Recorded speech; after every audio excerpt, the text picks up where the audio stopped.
दोस्तों कृष्णा मंजू चैनल में आपका स्वागत है फ्रेंड्स। तो आज मैं एक नई स्टोरी लेकर आई हूँ जो कि महात्मा बुद्ध पर निर्धारित है। तो उसमें आप सुनेंगे कि महात्मा बुद्ध ने बचपन से लेकर आखिरी तक उन्होंने किस तरह से अपना जीवन व्यतीत किया, उन्होंने क्या उपदेश दिया, किस तरह से उनके बारे में जो भी जानकारी है मैं आपको बताऊँगी। और आपको ये जानकारी मैं बुद्ध और उनका धम्म जो बुक है उसमें से आपको ये बताऊँगी। तो ये बुक जो है बोधिसत्व बाबा साहेब डॉक्टर बी.आर. अम्बेडकर द्वारा रचित ग्रंथ द बुद्धा एंड हिज धम्मा का हिंदी अनुवाद है। तो चलिए मैं आपको महात्मा बुद्ध के बारे में बताती हूँ स्टोरी।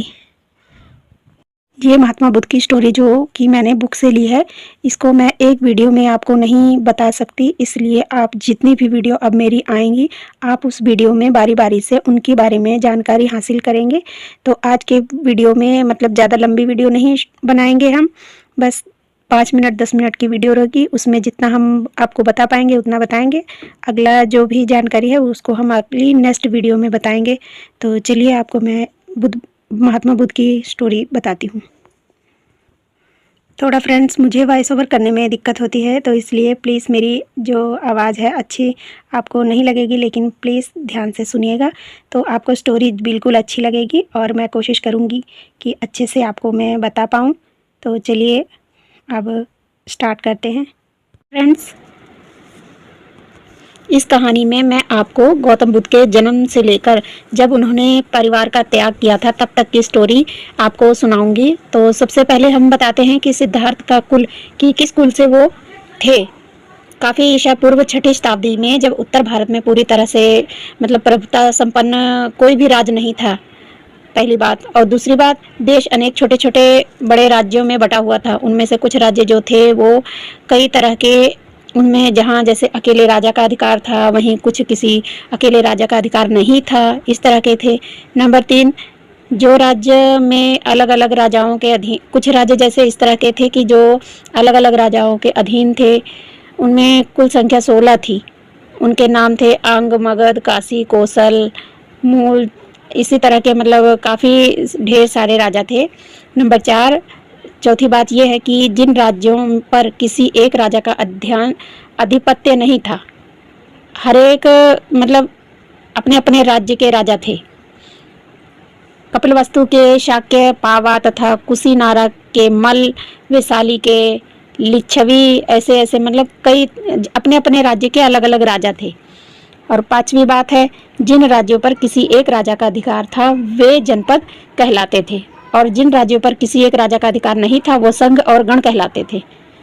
और अगली बात, कपिलवस्तु के शाक्यों की राज्य व्यवस्था के बारे में अधिक जानकारी प्राप्ति नहीं थी, तो इसीलिए वहाँ गणतंत्र था और कुछ लोगों को कुलतंत्र था।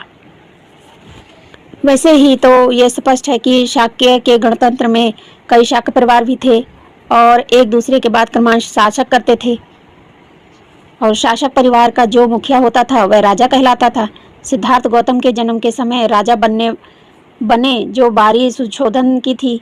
जब राजा का कहने का मेरा है कि जब सिद्धार्थ गौतम का जन्म हुआ तब वहाँ का राजा कौन बनने वाला था, उनके पिता शुद्धोधन जो थे उनके राजा बनने की बारी थी। फिर शाक्य राज्य भारत के उत्तर पूर्व के कोने कोने में स्थित था, वहाँ एक स्वतंत्र राजा था, लेकिन आगे चलकर कौशल राज्य पर अपना आधिपत्य जमाने में सफल हो गया।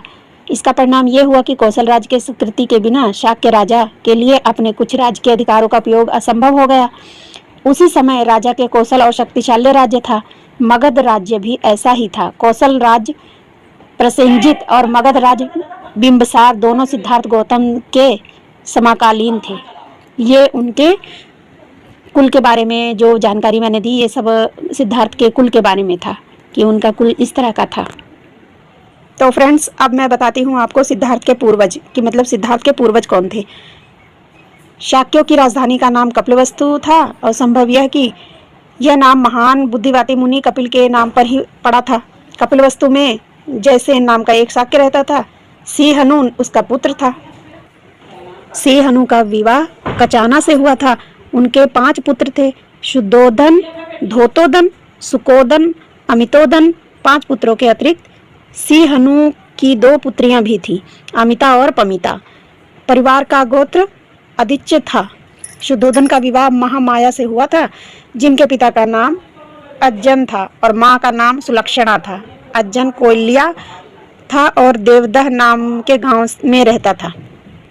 ये जो भी बातें मैं आपको बता रही हूँ, ये महात्मा बुद्ध के जो पूर्वज थे उनके बारे में बता रही हूँ। शुद्धोधन एक महान योद्धा था।